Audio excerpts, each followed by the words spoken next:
మా ఆయన నన్ను వదిలి వెళ్ళిపోయినప్పటి నుంచి నేను ఏ పని చేసినా అంటే మీ ఆయన గారు చనిపోయారా? లేదు, ఉన్నారు.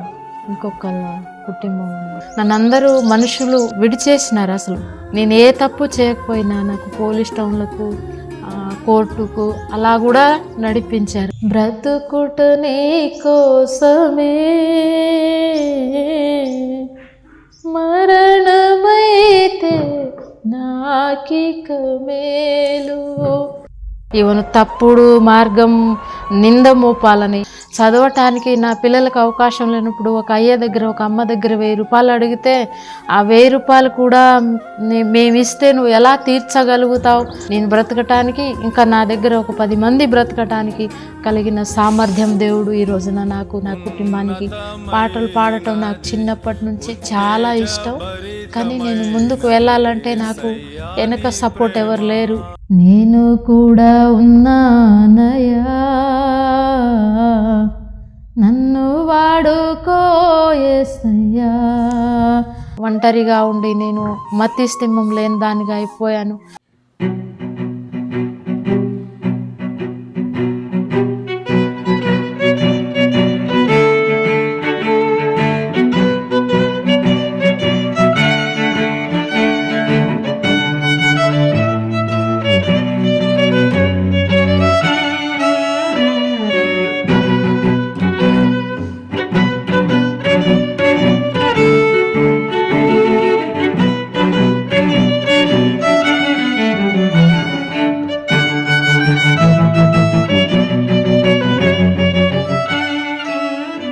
ప్రభువైన యేసుక్రీస్తు నామమునకు మహిమ ఘనత ప్రభావం కలుగునుగాక. ఒక మంచి సాక్ష్యాన్ని మీ ముందుకు తీసుకురావడానికి చాలా సంతోషిస్తున్నాను. అలాగే మరొక అద్భుతమైన స్వరం కలిగినటువంటి గాయకురాలిని మీ ముందుకు తీసుకురావడానికి, మీకు పరిచయం చేయడానికి మరి చాలా సంతోషిస్తున్నాను. ఇప్పుడు ఖమ్మం తర్వాత డోర్నకల్ తర్వాత గార్ల అనేటువంటి ఒక చిన్న ఊర్లో మనం ఉన్నామండి. ఇది తెలంగాణ స్టేట్. మరి ఇక్కడ సహోదరి విజయశార గారు, వారు ఎంతో చక్కటి పాటలు పాడతారు. వారు పాడినటువంటి రికార్డెడ్గా పాడినటువంటి పాట కూడా మీలో చాలామందికి తెలుసు. నిన్ను పాడకుండా స్తుతించకుండా నేనుండలేనయ్యా అనే పాట వీరు పాడిన పాటే. కానీ వీరు ఈ ప్రాంతంలో ఇలాగ మరుగున పడిపోయి ఉన్నారు. ఎంతో చక్కటి స్వరం, మరి మంచి సాక్ష్యాన్ని వారు కలిగి ఉన్నారు. వారి సాక్ష్యంతో పాటు కొన్ని పాటలు వారు పాడతారు. మనం వారిని ప్రోత్సహించాలని నేను ఎంతో ఆశపడుతూ ఉన్నాను. అమ్మ ప్రైజ్ లార్డ్. చాలా సంతోషం అమ్మ, మీ పాటలు విన్నాను నేను. చాలా చక్కటి స్వరం దేవుడు మీకు ఇచ్చారు. అయితే క్లుప్తంగా మీ సాక్ష్యాన్ని చెప్పి కొన్ని పాటలు పాడండి. నా పేరు విజయశారయ్య, అది గార్లా. ఇది టైలరింగ్ చేస్తూ ఉంటాను. అంటే మా నాన్నగారు చిన్నప్పటి నుంచి మా నాన్నగారు కూడా టైలరింగ్ చేసేవారు. అయితే నాకు నేర్చుకోవాలని ఆశ ఉండేది. ఆ టైలరింగే నేర్చుకున్నాను. ఒక అద్భుతంగా నాకు దేవుడు ఆ టైలరింగ్లోనే నిలబెట్టగలిగాడు. నాకు 2 పిల్లలయ్యా. పాపకు మ్యారేజ్ అయింది, బాబుకు మ్యారేజ్ అయింది. మా ఆయన నన్ను వదిలి వెళ్ళిపోయినప్పటి నుంచి నేను ఏ పని చేసినా మోటు పనులు చేయాలంటే నాకు బాగా ఇబ్బంది ఉండేది, చేయలేకపోయాను. అప్పుడు మా నాన్నగారు కుడతా ఉంటే ఆ మిషన్ను చూసి నేర్చుకోవటం, అలాగా తర్వాత ఖమ్మం వచ్చి బయట పనులు చేసుకుంటూ పిల్లల్ని పోషించుకుంటూ కూడా ఆ పని నేర్చుకోవాల్సి వచ్చింది. కానీ నేను నిలబడగలగాలని నాకు ఒక గొప్ప విశ్వాసం ఉండేది. అందరూ నన్ను త్రోసేసినప్పుడు, అంటే నాకంటూ ఎవ్వరూ లేనప్పుడు నేను ఎలా నిలబడాలి, అసలు నాకు ఏంటి, ఎందుకు ఇలా జరిగిందని ఆలోచనలోకి, ఒక డిప్రెషన్లోకి నేను వెళ్ళిపోయినప్పుడు. అంటే మీ ఆయన గారు చనిపోయారా? లేదు, ఉన్నారు. ఇంకొకళ్ళ కుటుంబం ఉంది. అంటే అలా నేను డిప్రెషన్లో ఉండిపోయినప్పుడు అసలు ఎవరు దేవుడు ఉన్నారా, అసలు నాకే ఎందుకు ఇలా జరుగుతుంది, నాకే ఎందుకు ఇలా అవుతుంది బాగా దుఃఖపడుతున్నప్పుడు నాకు ఒక సువార్త అందింది ఒక ఆమె ద్వారా. 2001లో నేను దేవుణ్ణి ఆరాధించడం, చర్చికి వెళ్ళటం జరిగింది. మరి దేవుడు నిజంగా ఉంటే నాకు ఇన్ని సమస్యల నుంచి విడిపించటానికి ఆయన రావచ్చు కదా అనేసి నేను ప్రశ్నించేదాన్ని. కొన్ని సందర్భంలో కొన్ని సమయాల్లో నిజంగా దేవుడే ఉంటే ఒక మనిషికి ఇంత కష్టమా ఇంత బాధ ఉంటుందా అనేసి నాలో నేను అనుకునేదాన్ని. కానీ ప్రతి సండే చర్చికి వెళ్ళినప్పుడు ఒక ఆదరణకరమైన మాట, ఒక లోతైన మాట వాళ్ళు మాట్లాడేటప్పుడు నాకు తగిలేది. ఎందుకంటే దేవుడు ఉన్నాడు, కార్యం చేస్తాడు, నువ్వు చూస్తావు, నువ్వు అనేకులకు తల్లిగా ఉంటావు, అనేకులకు ఆదరణకర్తగా ఉంటావు అని వాక్యం అక్కడ వస్తున్నప్పుడు నా హృదయం ఎంతో సంతోషించేది. కానీ మళ్ళా ఇంటికి వచ్చినప్పుడు అసలు ఏంటి నా బతుకేంటి, నేనేంటి అని బాగా దుఃఖపడేదాన్ని. నన్ను అందరూ మనుషులు విడిచేసినారు. అసలు నా తోడు కానీ నా దగ్గర కానీ ఎవ్వరూ రాకపోయేది, ఎవ్వరూ లేకపోయారు. తల్లిదండ్రులు, సొంతవారు. నేను అనుకునేది దేవుడే నాకు సహాయకుడు అనేసి ఒక విశ్వాసం ఎక్కడో ఉండేది. ఆ విశ్వాసమును పట్టుకొని నేను ఖమ్మం నుంచి ఇక్కడ మాదారం రావటం జరిగింది.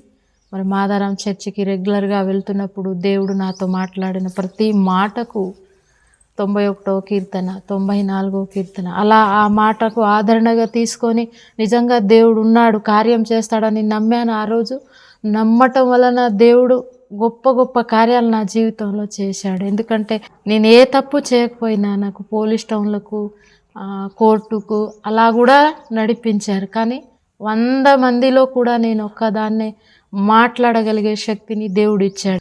అలాగనే పాప మ్యారేజ్ చేయటానికి, బాబు మ్యారేజ్ చేయటానికి కూడా నాకు అవకాశం ఇచ్చాడు.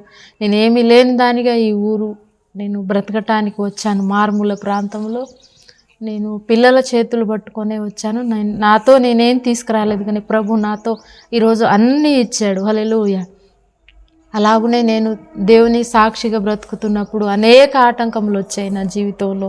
అసలు నేను లేకుండా ఉండాలని, ఈమె సాక్ష్యం లేకుండా చేయాలని, ఈమెను తప్పుడు మార్గం నింద మోపాలని ఎన్నో ప్రయత్నాలు జరిగినాయి. అయినా కూడా దేవుని దగ్గర పాదాలు విడవకుండా ఆయన నాతో ఉంటే వీరేం చేయగలుగుతారనే ఒక గొప్ప విశ్వాసం మాత్రం నాలో ఉండేది. ఆ విశ్వాసమును పట్టుకొని ఇప్పటివరకు నేను దేవుడు నడిపించటం జరిగింది. అలాగనే నాకు ఒకప్పుడు నేను ఒంటరిగా వచ్చానని బాగా ఫీల్ అయ్యేదాన్ని. నేను ఒంటరిదాన్ని, నేను ఒక్కదాన్నే అని బాగా దుఃఖం అనేది ఉండేది. కానీ ఆ టైంలో దేవుడు నాతో నువ్వు ఒంటరివి కావు, నువ్వు నీ పక్కన 1000 మంది పడినా 10,000 మంది కూలినా నీకే అపాయం రాదని ఆ ఒక్కొక్క మాటకు నేను నాలో తీసుకున్నప్పుడు నేను చాలా అసలు ఆనందపడిపోయేదాన్ని. అలా నేను బ్రతుకుతా ఉన్న దినాల్లో దేవుడు నన్ను దర్శించి ఒక మంచి షాప్ పెట్టుకోవటానికి నాకు అవకాశం ఇచ్చాడు, టైలరింగ్ షాపు. అందులో ఒక మంచి మిషన్ కోసం ప్రార్థించాను. దేవా, నాకు నా పిల్లలకు జాబ్ లేదు, ఒక మంచి మిషన్ కావాలని ప్రేయర్ చేసినప్పుడు ఒక మంచి పెద్ద మిషన్ ఇచ్చాడు, ఎంబ్రాయిడింగ్ మిషన్. అలా ఇంకా అనేకమైన మేలులు నా జీవితంలో, కుటుంబంలో, పిల్లల చదువుల విషయంలో చదవటానికి నా పిల్లలకు అవకాశం లేనప్పుడు ఒక అయ్య దగ్గర, ఒక అమ్మ దగ్గర 1000 రూపాయలు అడిగితే ఆ 1000 రూపాయలు కూడా మేము ఇస్తే నువ్వు ఎలా తీర్చగలుగుతావు, నీకు ఇచ్చే స్తోమత లేదు, మేము ఇవ్వలేమని కూడా చెప్పిన వారు ఉన్నారు. కానీ దేవుడు నాకు డబ్బులు ఇచ్చాడు, ఆ అవసరత కూడా తీర్చాడు. ఎందుకంటే నేను బ్రతకటానికి, ఇంకా నా దగ్గర ఒక 10 మంది బ్రతకటానికి కలిగిన సామర్థ్యం దేవుడు ఈ రోజున నాకు, నా కుటుంబానికి ఇచ్చాడు. అందుకు నేను చాలా సంతోషిస్తున్నాను. దేవుడు చేసిన మేలు ఇలా చెప్పుకుంటూ వెళ్తే లేని దాన్ని ఉన్నట్టుగా చేసిన దేవుడు, ఆయనకే మహిమ కలగాలి, ఆయన సేవ చేయాలి, నా పిల్లలు ఆయన సేవ చేయాలని నా చిన్న నాటి నుండి నా కోరికను. ఈరోజు నా కుటుంబం నేను దేవునికి స్తుతిస్తూ ఉన్నాం, ఆయన పని చేస్తూ ఉన్నాం, ఆయనలో మేము నిలబడగలిగాం. నాకు ఇంకేం వద్దు ప్రభువా, నాకు నీ కుటుంబం అంతా కలిసి నిన్ను స్తుతిస్తే చాలు, ఇంకా దేవుని పని చేయాలనే ఆశ. పాటలు పాడటం నాకు చిన్నప్పటి నుంచి చాలా ఇష్టం. కానీ నేను ముందుకు వెళ్ళాలంటే నాకు వెనక సపోర్ట్ ఎవరు లేరు. ఇప్పటి వరకు పిల్లలకు వాళ్ళకి ఏది కావాలో, ఏం చేయాలో తండ్రి లేని వాళ్ళకి ఎట్లుంటుందంటే కుటుంబంలో చాలా ఇబ్బందులు ఉంటాయి. అవన్నిటినీ ఎదుర్కొని దేవుళ్ళో నిలబడగలిగి మేము ఇలా స్తుతిస్తున్నామంటే దేవుని చిత్తం. ఇంకా ఆయనలో మేము నిలబడగలగాలి. క్యాసెట్లో పాటలు పాడటానికి కూడా ఒక దైవజనుడు నాకు మంచి అవకాశం ఇచ్చారు. ఆ అవకాశాన్ని కూడా దేవుడే నాకు అనుగ్రహించాడని ఎంతో ఆనందపడ్డాను. ఇంకా నేను మరణ అపాయంలో ఉన్నప్పుడు కూడా దేవుడు నన్ను బాగు చేశాడు. ఒంటరిగా ఉండి నేను మతిస్థిమితం లేని దానిగా అయిపోయాను. 3 నెలలు చర్చిలోనే అలా బ్రతకటం జరిగింది. దేవుడు నన్ను దర్శించి మంచి ఆరోగ్యం ఇచ్చి ఇప్పటి వరకు ఆయన కృపలో నన్ను నిలబెట్టుకున్నాడు. నేను నడిచిన ప్రతి దాంట్లో కూడా దేవుని నడకై ఉండాలి, నేను నడుస్తూ అనేకులను నడిపించేదానిగా ఉండాలని ఎన్నోసార్లు నేను ఆశపడ్డాను. అలానే దేవుడు నన్ను నడిపించుకుంటూ వచ్చాడు.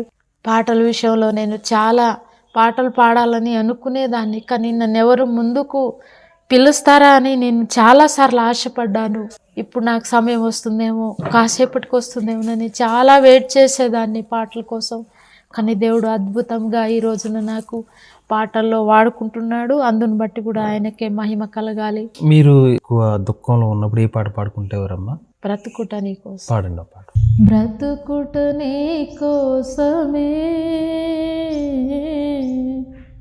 మరణమైతే నాకిక మేలు, బ్రతుకుట నీ కోసమే మరణమైతే నాకిక మేలు, సిలువ వేయబడినానయ్యా, సిలువ వేయబడినానయ్యా, నీవే నాలో జీవించుమయ్యా, నీవే నాలో జీవించుమయ్యా, యేసయ్యా యేసయ్యా యేసయ్యా నా యేసయ్యా, బ్రతుకుట నీ కోసమే మరణమైతే నాకిక మేలు, నీ కృపయే నన్ను బ్రతికించినది, ఇంతకాలము సజీవముగా ఉంచినది, నీ కృపయే నన్ను బ్రతికించినది, ఇంతకాలము సజీవముగా ఉంచినది, నా దుర్గమా నా శైలమా నా కిడమా నా సర్వమా, నీ కృపయే నన్ను బ్రతికించినది, ఇంతకాలము సజీవముగా ఉంచినది. ఈ పాట పాడినమ్మ, స్తుతించకుండా నేను పాడకుండా స్తుతించ. ఇది కూడా చక్రవర్తి గారు రాశారా? ఇది కూడా ఆయనే రాశారు. ఆయనే రాశారు. పాడండి. నిన్ను పాడకుండా పల్లవి చరణం పాడండి. నిన్ను పాడకుండా స్తుతించకుండా నేనుండలేనయ్యా నా యేసయ్యా, నేను పాడకుండా స్తుతించకుండా నేనుండలేనయ్యా నా యేసయ్యా, నా కోసమే వెలి అయితివి, నా కోసమే బలి అయితివి, నా కోసమే వెలి అయితివి, నా కోసమే బలి అయితివి, నా స్తోత్ర గీతానికే కారణమైతివి, నా స్తోత్ర గీతానికే కారణమైతివి. చాలా బాగుందమ్మా, చాలా చాలా బాగుంది. ఇంకేం పాటలు పాడతారమ్మా? ఆదంబిని గారి పాట, మంచి పాట పాడండి, కొంచెం అందరికి తెలిసిన పాట. నేను కూడా ఉన్నానయ్యా నన్ను వాడుకో యేసయ్యా, నేను కూడా ఉన్నానయ్యా నన్ను వాడుకో యేసయ్యా, పనికిరాని పాత్రనని నన్ను పారవేయకు యేసయ్యా, పనికిరాని పాత్రనని నన్ను పారవేయకు యేసయ్యా నేను కూడా ఉన్నానయ్యా నన్ను వాడుకో యేసయ్యా. చాలా బాగుందమ్మా పాట. ఇంకా ఇంకా కొంచెం అందరూ తెలిసిన పాట ఏం పాడగలుగుతారమ్మా? కారు చీకటిలో నా కాంతి రేఖవు నీవై కల్లోల స్థితిలో నన్ను కాపాడినవే. కారు చీకటిలో నా కాంతి రేఖవు నీవై కల్లోల స్థితిలో నన్ను కాపాడినవే. కరుణామయుడా నీవు చేసిన ఉపకారములు కలలోనైనా మరచిపోలేనయ్యా. కరుణామయుడా నీవు చేసిన ఉపకారములు కలలోనైనా మరచిపోలేనయ్యా. ఇంకా మీకు బాగా ఇష్టమైన పాట అంటే మీరు ఎప్పుడైనా సరే ఏ కష్టంలో ఉన్నా లేకపోతే మీరు సంతోషంలో ఉన్నా పాడుకున్న ఒక మంచి పాట పాడండి, మనం ముగించేద్దాం. ఆకాశమందు నీవు తప్ప నాకెవరున్నారయ్యా. ఆకాశమందు నీవు తప్ప నాకెవరున్నారయ్యా. ఉన్నవాడవు నీవే అనువాడవు నీవే. ఉన్నవాడవు నీవే అనువాడవు నీవే. అన్ని వేళలా నాతో ఉండేవాడవు. అన్ని వేళలా నాతో ఉండేవాడవు. ఆకాశమందు నీవు తప్ప నాకెవరున్నారయ్యా. ఆకాశమందు నీవు తప్ప నాకెవరున్నారయ్యా. చాలా చక్కగా పాడుతున్నారు. దేవుడు ఇంకా మిమ్మల్ని తన మహిమ కొరకు వాడుకోవాలని నేను ఆశపడుతున్నాను. అయితే మీ పాటలు వింటున్న వారిలో ఎవరైనా సరే వారి పరిచర్యకు పిలిస్తే వెళ్తారా పాటలు పాడటానికి? వెళ్తానయ్యా. ఇప్పుడు మామూలుగా అంతకుముందు వెళ్తున్నారా? ఇప్పుడు వెళ్తా ఉన్నాను. దూరం కాకపోయినా కొంచెం చుట్టుపక్కల వెళ్తున్నారు. ఓకే, చాలా సంతోషం. మీ నెంబర్ నేను అక్కడ ఇస్తాను. ఎవరైనా పిలిస్తే దేవుని మహిమ పరచడానికి వెళ్ళండి. చాలా చక్కటి స్వరం దేవుడు మీకు ఇచ్చారు. అదే కాకుండా మరి యవ్వన కాలంలో మీ భర్త గారు మిమ్మల్ని ఒంటరిగా చేసినప్పటికీ దేవుడు ఒంటరిగా చేయలేదు. చక్కగా మీకు సమయోచితమైన సహాయాన్ని అందించారు. మధ్యలో మనుషుల వల్ల అనేకమైన నిందలు బాధలు వచ్చినప్పటికీ ఆయన ఎన్నడూ విడవలేదు, ఆదరించారు. దాన్ని బట్టి దేవునికి స్తుతులు చెల్లించాలి. అంతకుమించి ఏంటంటే మీరు కూడా చక్కగా మీ సాక్ష్యాన్ని కాపాడుకున్నారు. ఆయనకి మహిమ తెచ్చే విధంగా జీవిస్తూ ఉన్నారు. చాలా సంతోషం అమ్మ. మీరు ఇంకా అనేకమైన పాటలు పాడాలి అని నేను ఆశపడుతూ ఉన్నారు. మరి మీరు మాతో సమయాన్ని మరి మీ సాక్ష్యాన్ని పంచుకున్నందుకు మీకు చాలా వందనాలు. చాలా దూరం నుంచి మా మధ్యలో పర్లేదు చాలా థాంక్స్ అయ్యా. యేసయ్యా నీవు లేక ఉండలేముగా. నీవు తోడుంటే మా బ్రతుకు పండగేనుగా. యేసయ్యా నీవు లేక ఎండమావిగా. నీవు తోడుంటే మా గుండె నిండు బావిగా మలిగిన దీప